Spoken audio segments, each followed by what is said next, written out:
Thank you all for coming. My name is Christopher Batham. I'm the CEO and the Executive Director here. And I wanted to talk to you a little bit this morning about what really makes us different. And some of you are here and you know already, a lot about what does make us different. I think one of the things that makes us amazingly different is how committed our folks are and how much they just are here for you and making that happen. And it's easy to say that with you guys because you know what I'm talking about. It's kind of neat that way. I think that one of the things that really allows that whole process to happen that's really cool, treatment community, that we actually started to think about it as a system, as a community. It's something that we've really been consciously working to get stronger, more powerful. And you walk into this environment and it's a little different than if you've been in treatment before. And one of the ways you can define that is that we've created a treatment community. We've created a place where people can both live and get better, and they'll see maybe 10 or 12 different therapists, right? And everyone has a different hit, and they're working together and they're communicating, and literally they know what happened in the last session within a few hours, So everybody's really up to date and knowing what's going on. Another way of talking about this is that we look at this systemically and not symptomatically. One of the things that's happened over the last 100 years of treating people in addiction is that we've always focused on the behavior, and the behavior to stop whatever the thing is. Now, we really suck at this. Nobody's good at this. Actually, probably the statistics are in the teens for people getting better if you're just focusing on that as a behavioral issue. Instead, we have to focus on this larger thing. We have to focus on this system that we live in, what it is we created while we were in addiction. That system, be that family, be that friends, be that work, all those different things. If you don't change that and you go right back to it, what happens? Do you just magically get better? Nobody would think that. Nobody in their right mind would think that. And when you see someone, and we saw this even recently in a presentation, if you were there, that going back to a similar system, we don't feel very good about that. We know better. We wish they were doing something different. We know intuitively how this works already. And so many of us have been through this process ourselves time and time again in a chronic relapsing dynamic. There's no sense to it. It's insanity, isn't it, to do that over and over again? So let's not. Let's there's something else. There's a different way we can do that, and that is to really address this larger system, and not to be focusing so much on the individual. One of the things that happens is this system of people around you, and the system might be your family. Most often, it's your family. Very much responds to a person in addiction like a circle the wagons or a circular way, and it does something different than it would do if you weren't in that way. And instead of being outwardly focused, actually, the whole family then becomes kind of inwardly focused towards, we usually call that the identified patient, and everyone's kind of looking at you. You know what it feels like if you're the person in there, as a problem in the middle of the family. Anybody ever feel that before? Yeah. and when you feel that, how does it feel? Doesn't feel very good, does it? In fact, sometimes we say that the other people in the family, that might be a mom or a dad, or it might be a brother or a sister. It's always a spouse, if you have one. And they're actually sometimes weirdly they feel better when you feel worse, and they're actually what we would call externalizing their feelings of shame onto you. And in that, is it easy to get out of that system? It's really hard, right? There's something about it, almost like a molecular nature. It's really hard once you're in it to get out of it. And do you have to be like around these people much to have this happen? They don't have to be in your face. They can be your family from your childhood. They can be from somewhere else entirely. Yet they still kind of can hold you that way. If we take this person and we just go, okay, you're going to come to treatment for a few weeks and get some really good food and go surfing and get all happy, and then you're going to just come back into the middle of this. And think you're just going to be changed, right? That's what everybody thinks. We're just going to go fix you, put you back in the middle. How's that work? It doesn't. In fact, the system puts you right back into it, in no time at all. And whether you would start using or not, within a period of time, you would start to go back into the behaviors that you needed to go back into before. And I think everybody here knows what I'm talking about. You know how it works that way. And it's kind of a math equation. This system is bigger than this person. There's really no way the person can hold out in that way. And because they can't, again, as we understand better how these things work, we realize this is craziness.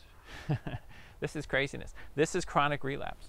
Let's go out, pay zillions of dollars every 6 months for a month, pretend we're all going to get fixed, and then go back in to the middle of it, fail, get shamed, and blamed, right? So this is what a lot of treatment does to you. And this is treatment. This isn't you. This is the world that says they can fix you, and then they don't do much and put you on a rocking chair or send you out into the ocean, and then you come back a month later and you relapse, and they say, you didn't want it bad enough. That's not okay.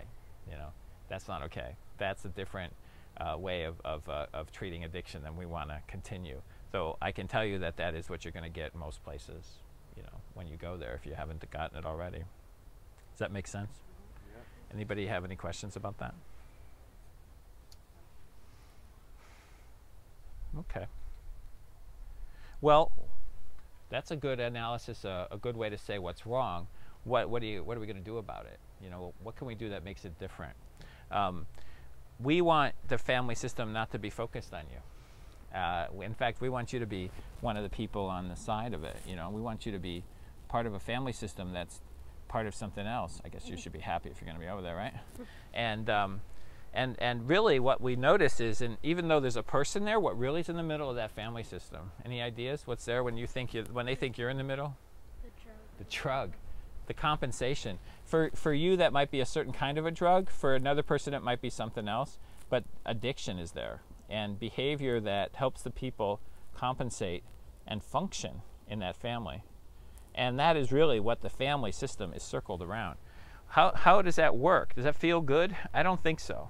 Most of the time, when that's what you're about, your family system's not going to be doing very well. And believe me, even though you're not there right now, or you don't want to be there, there's probably another member. Maybe there's an 18-year-old or a 15-year-old ready to take their position in the center of your family circle of shame. So, we really don't want to do that. We don't want to just become the person that the family just keeps going and you just got out of it. Though that is something you have to do sometimes if you can't get people to change. But instead, there's these things that the family can do. There's these things that healthy families revolve around. And think about your family at its most healthy, at its best. What do you think would be one of those things? Hanging out together and having dinner together, right? Isn't that an amazing thing? And what kinds of events? Rituals, right? Or celebrations? Celebrations, we'll call them. This is what families do well, right? Somebody else said camping and vacation, right? A lot of families have vacation as one of the amazing things that they remember. What is it? It's getting out of your system. It's getting out of everything you do on a regular basis and hanging out together. And it works amazingly well. Amazingly well. What we could call these are norms. These are things that families do. It's so obvious though when you go on vacation and everything works out and it's brilliant because they're not focused on addiction, they're focused on going surfing or going this or whatever, and yet they can't see if that would work if they brought that home, that system. Right. Well, at home, all the associations from before are there, and literally the behavior and the remembrance from not just this life, but our whole culture is there. So it's incredibly strong, and it does need to be broken out of. But these are the cool things that you can do to make it work. So we call these, communication and honest communication is an incredible thing.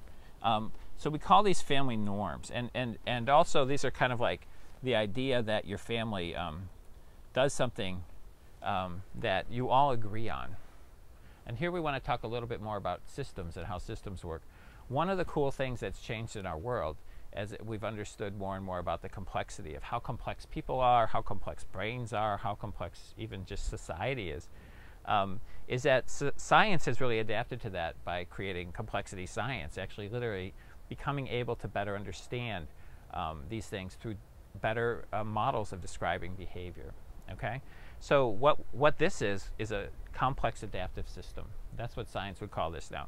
Your family is a complex adaptive system, and it's not that different from the stock market or the weather. Actually, It's in fact more complex. It's more complex because it has at its root the most complex system organically that we know of is human neurobiology. Incredibly complex. And everybody here has got that going, right? So each of these family systems each of these people in the family system is literally, a part of this incredibly and highly complex interaction. And that family system becomes very important. It's nested inside a larger system of community. These are people that you would see during your day. These aren't the people you read about or anything. These are like the people you, if you were dropping off your kids at school, or you would know that you actually interact with, right? They have an incredible power in our lives also. That's a much larger system, it's out here. But believe me, they're very important. And even the people that you interact with, even who they interact with, is very important. Not just your friends, but your friends of your friends. Very important. And that system then is nested inside of a larger system of society. And so these systems work in this way, and they often look very much alike. That is, just like people look like they're in addiction individually, families look like they're in addiction together. And I think we'll talk about that in just a second in the next segment.